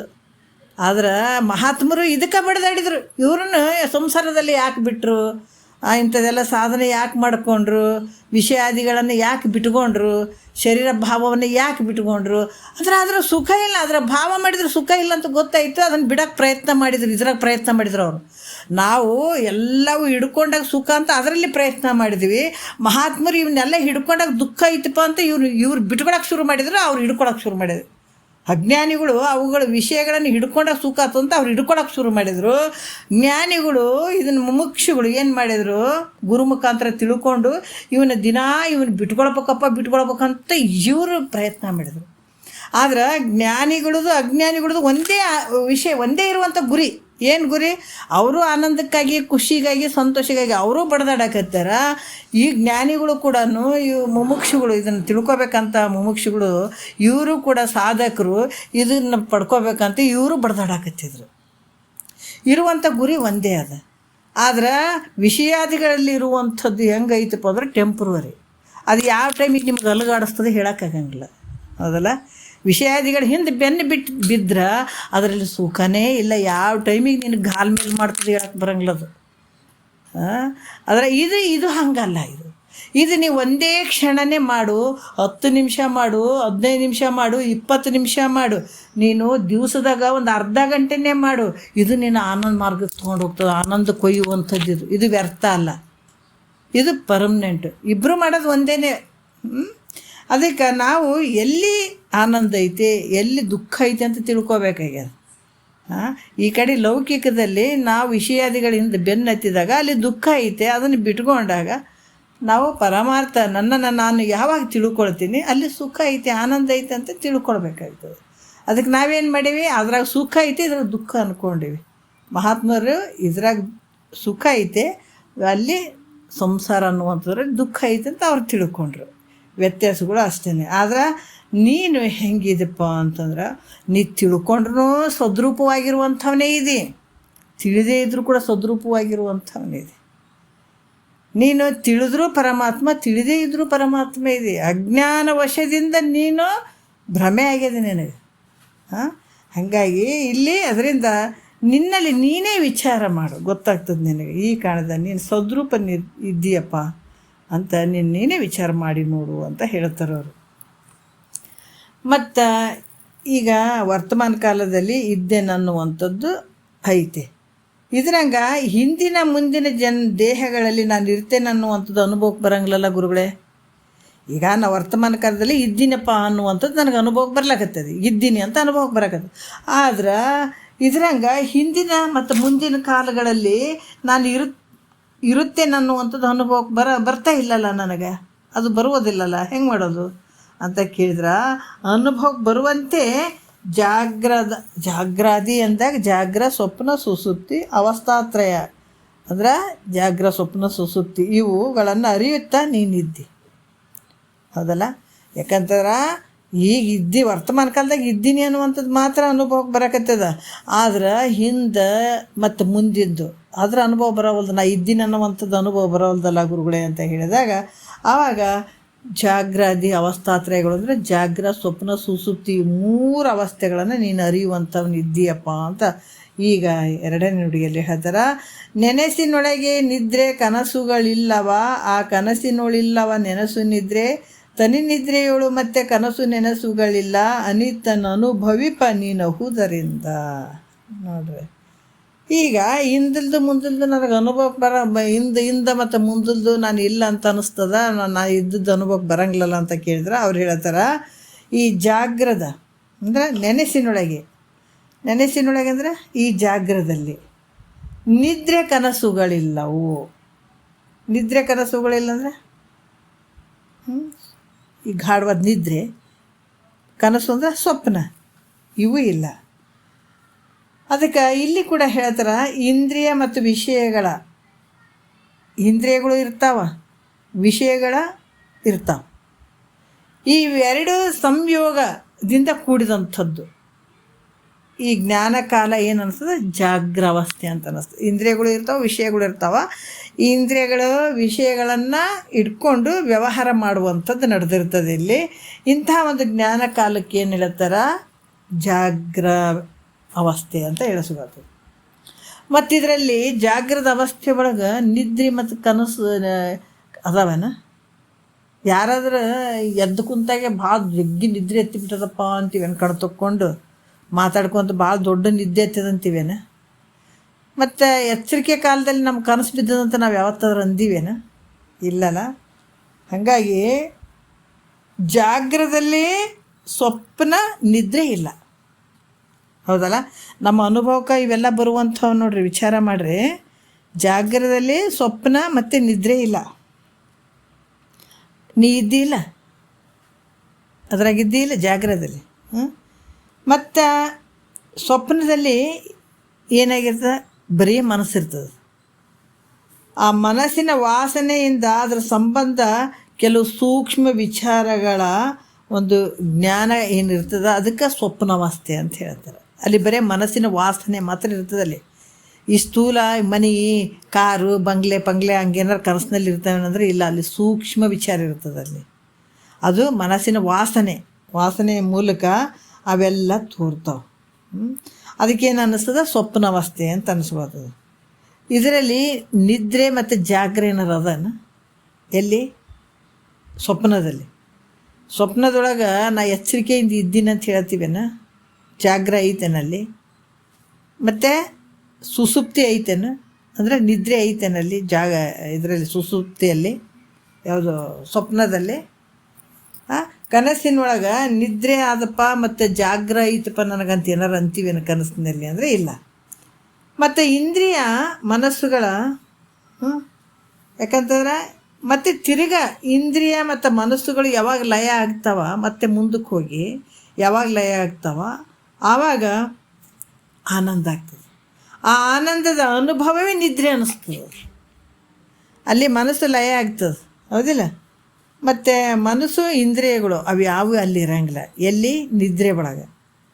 ಯಾವಾಗ ಮನಸ್ಸು ಇಂದ್ರಿಯಗಳು ಲಯ ಆಗ್ತಾವ ಆವಾಗ ಆನಂದದ ಅನುಭವ ಆಗ್ತದೆ, ಅದೇ ನಿದ್ರಾವಸ್ಥೆ. ಮತ್ತಿದು ಈ ನಿದ್ರಾವಸ್ಥೆಯಲ್ಲಿ ಕನಸು ಮತ್ತು ಜಾಗ್ರ ಏನಾರ ಐತೇನು? ಕನಸು ಮತ್ತು ಜಾಗ್ರ ಏನಾರ ಐತೇನು? ಎಲ್ಲಿ? ನಿದ್ರಾವಸ್ಥೆಯಲ್ಲಿ ಇಲ್ಲ. ಅವುಗಳು ಯಾಕಂದ್ರೆ ಇವೆಲ್ಲ ಜಾಗ್ರ, ಸ್ವಪ್ನ, ಸುಸುಪ್ತಿ ಒಂದ್ರಾಗೊಂದಿಲ್ಲ. ಜಾಗ್ರದಲ್ಲಿ ನಿದ್ರೆ ಮತ್ತು ಕನಸಿಲ್ಲ, ಕನಸಿನಲ್ಲಿ ಜಾಗ್ರ ನಿದ್ರೆ ಇಲ್ಲ, ನಿದ್ರೆ ಒಳಗೆ ಜಾಗ್ರ ಸ್ವಪ್ನ ಇಲ್ಲ. ಈ ಒಂದ್ರೊಳಗೆ ಒಂದಿಲ್ಲ. ಇವು ವ್ಯತಿರಿಕ್ತವಾಗಿರುವಂಥವು. ನೀನು ಮಾತ್ರ 3 ಅವಸ್ಥೆಗಳಿಲ್ಲ. ಒಂದು ದಿವಸದಾಗ ನಿನಗೆ ಅನುಭವಕ್ಕೆ ಬರ್ತದೆ ನೋಡ್ರಿ. 3 ಅರಿಯಕತ್ತಿದ್ದಿಲ್ಲ. ಜಾಗ್ರದಲ್ಲೂ ನೀನೇ ಇದೆ, ಸ್ವಪ್ನದಲ್ಲೂ ನೀನೇ ಇದೆ, ಸುಸುಪ್ತಿಯಲ್ಲಿ ಕೂಡ ನೀನೇ ಇದೆ. ಅದಕ್ಕೆ ಈ 3ರಲ್ಲಿ ನೀನೇ ಇರುವಂಥವನು, 3 ಅವಸ್ಥೆಗಳಲ್ಲಿ ಇರುವನಾದ್ರಿಂದ ನೀನು ಹೆಂಗಿದೆ? ಅರಿಯುವಂಥವನಾಗಿರುವಿ. ಇದು ಇರಲಿಲ್ಲ ಅಂದರೆ ಇಂಥವೆಲ್ಲ ಅರಿಲಿಕ್ಕೆ ಆಗ್ತಿತ್ತು ಅಂದ್ರೆ ಅರಿತಿರ್ಲಿಲ್ಲ. ಯಾಕಂದ್ರೆ ಇದೆಲ್ಲ ಅರಿಯುವಂಥದ್ದು ನಿನ್ನ ಅನುಭವ ಐತೆ. ನೀನು ಇಲ್ಲದವನಾಗಿದ್ದಿ ಅಂತಂದ್ರೆ ನಿದ್ರೆ ಇಲ್ಲಿ ನಾನು ಸುಖವಾಗಿದ್ದೆ ಅಂತ ಹೇಳೋಕ್ಕಾಗ್ತಿರಲಿಲ್ಲ ಮುಂಜಾನೆ. ಯಾಕಂತಂದ್ರೆ ಏನಾರ ಒಂದು ಅನುಭವ, ಈಗ ನೋಡ್ರಿ ಅನೆಸ್ಥೇಸಿಯಾ ಕೊಟ್ಟಿರ್ತಾರೆ, ಅದಕ್ಕೂ ಮೀರಿದಂಥ ಅನುಭವ ನಮ್ಗೆ ಆಗ್ತದೆ. ಎಲ್ಲೋ ಒಂದು ಆಪ್ರೇಷನ್ ಮಾಡಬೇಕಾದಾಗ ಒಂದು ಅನೆಸ್ಥೇಸಿಯಾ ಕೊಟ್ಟಿರ್ತಾರೆ. ಕೊಟ್ಟಾಗ ನಮ್ಗೆ ಹೆಂಗಾಗ್ತದಂದ್ರೆ ಅವಾಗ ಏನು ಕಂಡು ಬರೋಂಗಿಲ್ಲ. ಆಪ್ರೇಷನ್ ಆದಮೇಲೆ ತಿರ್ಗ ನಮ್ಗೆ ಎಚ್ಚರಿಕೆ ಆದಾಗ ಅನ್ನಿಸ್ತದ, ಅಬ್ಬಾ ಇಷ್ಟೊತ್ತಿಂತನೇ ಏನು ನೋವಿರ್ಲಾರ್ದು ಎಷ್ಟು ಆರಾಮಾಗಿ ಮಲಗಿದ್ದೀವಿ, ಈಗ ಮಾಡಿಬಿಟ್ರೇನು ಅಂತೀವಿ. ಆದ್ರೆ ನಮ್ಗೆ ಅನುಭವಕ್ಕೆ ಬಂದಿರ್ತದೆ, ನಾವು ಆರಾಮಾಗಿ ಮಲಗಿದ್ವಿ, ಆರಾಮಾಗಿ ನಮಗೇನು ಗೊತ್ತಾಗಿಲ್ಲ ಅಂತ ಅನ್ನುವಂಥ ಅನುಭವಕ್ಕೆ ಬರ್ತದೆ. ಅದ್ರಂಗೆ ನಿದ್ರೆ ಒಳಗೆ ಮುಂಜಾನೆ ಎದ್ದುಗಳೇ ನಮಗೆಲ್ಲ ಅನುಭವಕ್ಕೆ ಬರ್ತಿದ್ದಿಲ್ಲ. ಕೆಲವು ಸಲ ಇಲ್ಲರಿ ನಿದ್ರೆ ಆದಂಗೆ ಆಗ್ಯದ್ರಿ, ಯಾಕೋ ಸ್ವಲ್ಪ ವ್ಯತ್ಯಾಸ ಅನ್ನಿಸ್ತ್ರಿ ಅಂತ ಹೇಳ್ತೀವಿ, ಹೌದಲ್ಲ? ಯಾಕೋ ನಿದ್ರೆ ಆದ ಮಲಗಿನಿ, ಆದ್ರೆ ಭಾಳಷ್ಟು ಮಲಗಿನಿ ಅಂತ ಅನಿಸವಲ್ದು, ಅಷ್ಟು ನಿದ್ರೆ ಅನಿಸಿಲ್ಲ ಅಂತ ಅನ್ನಿಸ್ತದೆ. ಮತ್ತು ಕೆಲವರು ನಾವು ಹೇಳ್ತೀವಿ ಒಂದೊಂದು ಸಲ ಇಲ್ಲ ಭಾಳ ಚಂದ ಐತಪ್ಪ ನಿದ್ರೆ ಅಂತ ಹೇಳ್ತೀವಿ. ಅಂದ್ರೆ ನಿದ್ರೆಯನ್ನು ಕೂಡ ನೀನೇ ಅನುಭವಿಸ್ತವನಲ್ಲ. ಅನುಭವಿಸ್ತಿದ್ದಕ್ಕಾಗಿ ಮುಂಜಾನೆ ನಾನು ನಿದ್ರೆಯನ್ನು ಭಾಳ ಚಂದ ಮಾಡಿದೆ, ಭಾಳ ಒಳ್ಳೆ ನಿದ್ದೆ ಬಂತು, ಅಥವಾ ನಿದ್ದೆಯನ್ನು ಭಾಳ ಒಳ್ಳೆ ರೀತಿಯಿಂದ ಅದು ನನಗೆ ನಿದ್ದೆ ಆಯಿತು ಅನ್ನುವಂಥ ರೀತಿಯಲ್ಲಿ ನಾ ಹೇಳ್ತೀನಿ ಅಂತಂದಾಗ, ಮತ್ತು ಅಲ್ಲಿ ನೀನಿದ್ರೆ ತಾನೇ ಅದನ್ನು ಅನುಭವಿಸೋಕ್ಕೆ ಸಾಧ್ಯ ಅದ. ಅದಕ್ಕೆ ಈ ರೀತಿಯಾಗಿ ನಾನು ಸುಖವಾಗಿದ್ದೇನು ನಿದ್ರೆಯಲ್ಲಿ ಅಂತ ನೀ ಇದ್ದದಕ್ಕೆ ಅದನ್ನು ಅನುಭವಿಸಿ ಹೇಳ್ತಿದ್ದೀವಿ ಹೊರತಾಗಿ. ಮತ್ತು ನಿನ್ನೆ ನನಗೊಂದು ವಿಚಿತ್ರ ಸ್ವಪ್ನ ಬಿದ್ದಿತ್ತು, ನಾನು ಕಂಡು ಬೆರಗಾದೆ ಅಂತ ಅನ್ನುವಂಥದ್ದು. ಮತ್ತು ಯಾಕಂದ್ರೆ ಅದನ್ನು ಸ್ವಪ್ನದಲ್ಲಿ ಏನೇನಾದಂತ ನೀನೇ ತಿಳ್ಕೊಂಡಿದ್ದಿಲ್ಲ, ಏನೇನು ಆದದ್ದಂತ ಎಲ್ಲ ವಿಚಾರಗಳು ನೀನೇ ತಿಳ್ಕೊಂಡಿರ್ತೀವಿ, ಹೌದಿಲ್ಲ? ಮತ್ತು ಈ ನಿದ್ರೆಯಲ್ಲಿ ಆದಂಥದ್ದು ಜಾಗ್ರದಲ್ಲಿ ಅನುಭವಕ್ಕೆ ಬರ್ತದೆ. ಅದು ಹೆಂಗಂದ್ರೆ, ಇಲ್ಲಪ್ಪ ಎಂಥ ಕನಸು ಬಿದ್ದಿತ್ತು, ಹಿಂಗಾಗಿಬಿಡ್ತು, ನನಗೆ ಭಯ ಆಗಿಬಿಡ್ತು ನೋಡಪ್ಪ ಅಂತ ಹೇಳ್ತೀವಿ. ಅಂದ್ರೆ ಅದನ್ನು ನೀನು ಅನುಭವಿಸಿದಿಲ್ಲ ಸ್ವಪ್ನವನ್ನು. ಸ್ವಪ್ನವನ್ನು ಅನುಭವಿಸ್ತಿದ್ದಕ್ಕಾಗಿ ನೀನು ಮತ್ತೆ ಜಾಗ್ರದ ಅವಸ್ಥೆಯಲ್ಲಿ ಹೇಳ್ತೀನಿ, ಇಂಥ ಕನಸು ಬಿದ್ದಿತ್ತಪ್ಪ, ಭಾರಿ ಭಯ ಆಗಿತ್ತು ಅಂತ ಹೇಳ್ಬಿಟ್ಟು ಅದನ್ನು ಅನುಭವಿಸ್ತಿದ್ದಕ್ಕಾಗಿ ನೀ ಹೇಳ್ತೀಯಪ್ಪ. ಇಲ್ಲಾಂದರೆ ಹಂಗೆ ಹೇಳಕ್ಕೆ ಬರ್ತಿರ್, ಜಾಗ್ರ ಅವಸ್ಥೆಯಲ್ಲಿ ಹೇಳಕ್ಕೆ ಬರ್ತಿರ್ಲಿಲ್ಲ, ಅನುಭವಿಸ್ಲಿಲ್ಲ ಅಂದರೆ ನಿನಗೆ ಹೇಳಕ್ಕೆ ಬರ್ತಿರ್ಲಿಲ್ಲ. ಅದರಂತೆ ತಾನು ಸದ್ರೂಪ ಇದ್ದೀನಿ ಅಂತನ್ನುವಂಥದ್ದು. ಅದಕ್ಕೆ ಅದರಿಂದ ನೀನು ಸದ್ರೂಪನೇ ಇದೆ, ಜಾಗ್ರದಲ್ಲೂ ಇದೆ, ಸ್ವಪ್ನದಲ್ಲೂ ಇದೆ, ಸುಸುಪ್ತಿಯಲ್ಲೂ ಇದೆ. 3 ಅವಸ್ಥೆಯಲ್ಲಿ ಇರುವಂಥವು ನೀನೇ. ಒಂದು ವೇಳೆ ನೀನಿರಲಿಲ್ಲ, ಮೂವರು ಇದ್ರಂತಂದ್ರೆ ಕನಸಿನಾಗ ಈ ಜಾಗ್ರದಲ್ಲಿ ನಿದ್ರೆ ಕನಸು 3 ಒತ್ತಟೆ ಆಗಬೇಕಾಗಿತ್ತು. ಹಾಗಂಗಿಲ್ಲ, ಯಾಕಂದ್ರೆ 3 ಒಬ್ಬನೇ ಅನುಭವ ಮಾಡ್ತಾನೆ. ಜಾಗ್ರ ಓದಗಳನ್ನ ಸ್ವಪ್ನ ಬರ್ತದೆ, ಸ್ವಪ್ನ ಓದಗಳನ್ನ ಸುಸುಪ್ತಿ ಬರ್ತದೆ. ಈ ಒಂದ್ರೊಳಗೆ ಒಂದಿಲ್ಲ. ಈಗ 3 ಜನ ಇದ್ರಂದ್ರೆ ಒಂದೇ ಸಲಕ್ಕೆ ಕೂಡ್ತಾರೆ ಅವ್ರು, ಹೌದಿಲ್ಲ? 3 ಜನ ಇದ್ರೆ ಇಲ್ಲರಿ ಒಂದೇ ಸಲಕ್ಕೆ ಹೋಗೋಣ ನಡ್ರಿ ಅಂತೀವಿ, ಒಂದು ಸಲ ಕೂತ್ಕೋತೀವಿ, ಒಂದು ಸಲ ಊಟ ಮಾಡ್ತೀವಿ, ಎಲ್ಲ ನಡೀತದೆ. ಆದ್ರೆ ಒಬ್ಬನೇ ಇದ್ದನಂದ್ರೆ ಈಗ ಒಂದು 3 ಕೆಲಸ ಒಂದೇ ಸಲಕ್ಕೆ ಮಾಡೋಕ್ಕಾಗ್ತದನ್ನು? ಒಂದು ಮಾಡಿ ಇನ್ನೊಂದು ಮಾಡ್ತಾನೆ, ಇನ್ನೊಂದು ಮಾಡಿ ಇನ್ನೊಂದು ಮಾಡ್ತಾನೆ. ಅದ್ರಂಗೆ ಜಾಗ್ರದಲ್ಲೂ ಇರ್ತಾನೆ. ಜಾಗ್ರ ಸಂಪೂರ್ಣ ಹೋಯ್ತಂದಾಗ ಸ್ವಪ್ನಕ್ಕೆ ಬರ್ತಾನೆ, ಸ್ವಪ್ನ ಸಂಪೂರ್ಣ ಹೋಯ್ತಂದಾಗ ಸುಸುಪ್ತಿಗೆ ಬರ್ತಾನೆ. ಆದ್ರೆ ಇವು ಯಾವ ಒಂದ್ರೊಳಗೆ ಒಂದಿಲ್ಲ, 3 ಕಾಲದಲ್ಲಿರುವಂಥ ನೀನೇ ಇದೆ, ಅನುಭವ ಮಾಡುವಂಥವು ನೀನೇ ಇದೆ. ಅದಕ್ಕೆ ನೀನು ಹೆಂಗಿದೆ? ಸದ್ರೂಪವಾಗಿರುವಂಥ ನೀದಿಪ್ಪ ಅಂತ ಹೇಳ್ತಾರೆ ಅವರು. ಮತ್ತು ನಾವು ಮುಂದಿದ್ದು ಕೂಡ ಭಾಳ ವಿಶೇಷ ಅದಾವೆ ಇವು ನುಡಿಗಳು. ಮತ್ತು 3ನೇ ನುಡಿ ನಾಳೆ ನೋಡೋಣ. ಒಂದೆರಡು ಮತ್ತು ಗುರುಗಳ ಪಾದಕ್ಕೆ ಅರ್ಪಿಸಿ ಹರವು.